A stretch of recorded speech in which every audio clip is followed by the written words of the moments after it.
Suponhamos uns homens numa habitação subterrânea em forma de caverna, com uma entrada aberta para a luz que se estende a todo o comprimento dessa gruta. Estão lá dentro desde a infância, algemados de pernas e pescoços, de tal maneira que só lhes é dado permanecer no mesmo lugar e olhar em frente. São incapazes de voltar a cabeça por causa dos grilhões. Serve-lhes de iluminação um fogo que se queima ao longe numa elevação por detrás deles. Entre a fogueira e os prisioneiros há um caminho ascendente, ao longo do qual se construiu um pequeno muro, no gênero dos tapumes, que os homens dos Robertos colocam diante do público para mostrarem as suas habilidades por cima deles. Eu os vejo, disse ele. Veja também, ao longo deste muro, homens que transportam toda a espécie de objetos, que o ultrapassam. Estatuetas de homens e de animais, de pedra e de madeira, de toda a espécie de lavor, como é natural dos que os transportam. Uns falam, outros seguem calados. Estranho quadro e estranhos prisioneiros são esses de que tu falas, observou ele. Semelhantes a nós, continuei. Em primeiro lugar, pensas que nestas condições eles tenham visto de si mesmos e dos outros algo mais que as sombras projetadas pelo fogo na parede oposta da caverna? Como não? Respondeu ele, se são forçados a manter sempre a cabeça imóvel. E os objetos transportados? Não se passa o mesmo com eles? Sem dúvida. Então, se eles fossem capazes de conversar uns com os outros, não te parece que eles negariam estar a nomear objetos reais? Quando designavam o que viam, realmente. E se a prisão tivesse também um eco na parede do fundo? Quando algum dos transeuntes falasse, não te parece que eles não julgariam outra coisa senão que era a voz da sombra que passava? Por Zeus que sim. De qualquer modo, afirmei, pessoas nessas condições não pensavam que a realidade fosse senão a sombra dos objetos. Exatamente, disse ele. Considera, pois, continuei, o que aconteceria se eles fossem soltos das cadeias e curados da sua ignorância, para ver se, regressados à sua natureza, as coisas se passavam deste modo. Logo que alguém soltasse um deles e o forçasse a endireitar-se de repente, a voltar o pescoço, a andar e a olhar para a luz, ao fazer tudo isso sentiria dor, e o deslumbramento impedi-lo-ia de fixar os objetos cuja sombra se viu outrora. Que julgas tu que ele diria? Se alguém lhe afirmasse que até então ele só vira coisas vãs, ao passo que agora estava mais perto da realidade e via de verdade, voltado para objetos mais reais? E se ainda, mostrando-lhe cada um desses objetos que passavam, o forçassem com perguntas a dizer o que era, não te parece que ele se veria em dificuldades e suporia que os objetos vistos outrora eram mais reais do que os que agora lhe mostravam? Sem dúvida, afirmou.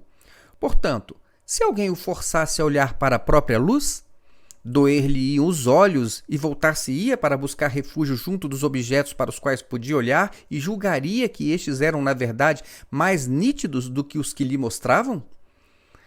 Seria assim, disse ele.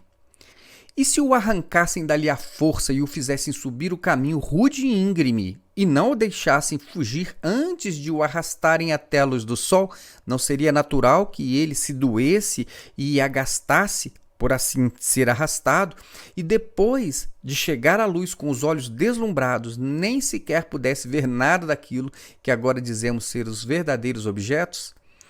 Não poderia, de fato, pelo menos de repente. Precisava de se habituar, julgo eu, se quisesse ver o mundo superior.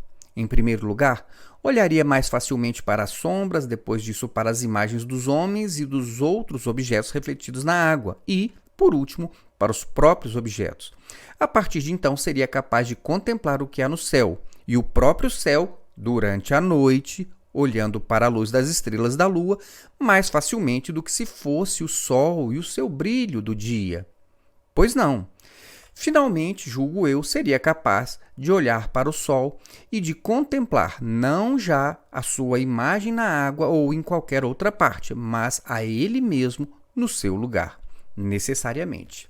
Depois, já compreenderia, acerca do Sol, que é ele que causa as estações e os anos e que tudo dirige no mundo visível e que é o responsável por tudo aquilo de que eles viam um arremedo.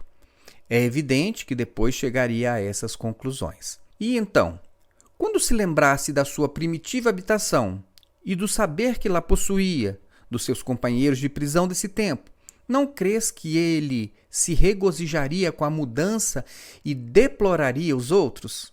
Com certeza.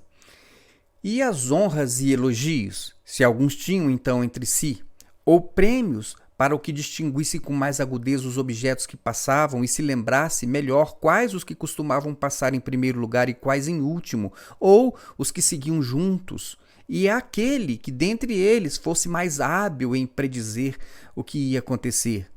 Parece-te que ele teria saudades ou inveja das honrarias e poder que havia entre eles?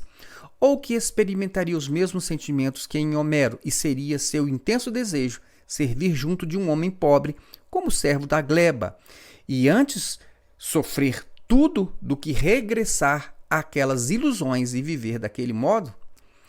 Suponho que seria assim, respondeu, que ele sofreria tudo, de preferência, a viver daquela maneira. Imagina ainda o seguinte, prossegui.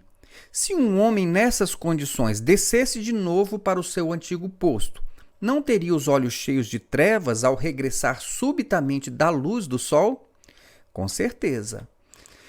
E se lhe fosse necessário julgar daquelas sombras em competição com os que tinham estado sempre prisioneiros no período em que ainda estava ofuscado antes de adaptar a vista, e o tempo de se habituar não seria pouco, acaso não causaria o riso e não diriam dele que, por ter subido ao mundo superior, estragara a vista e que não valia a pena tentar a ascensão? E a quem tentasse soltá-los e conduzi-los até cima, se pudessem agarrá-lo e matá-lo, não o matariam? Matariam, sem dúvida, confirmou ele.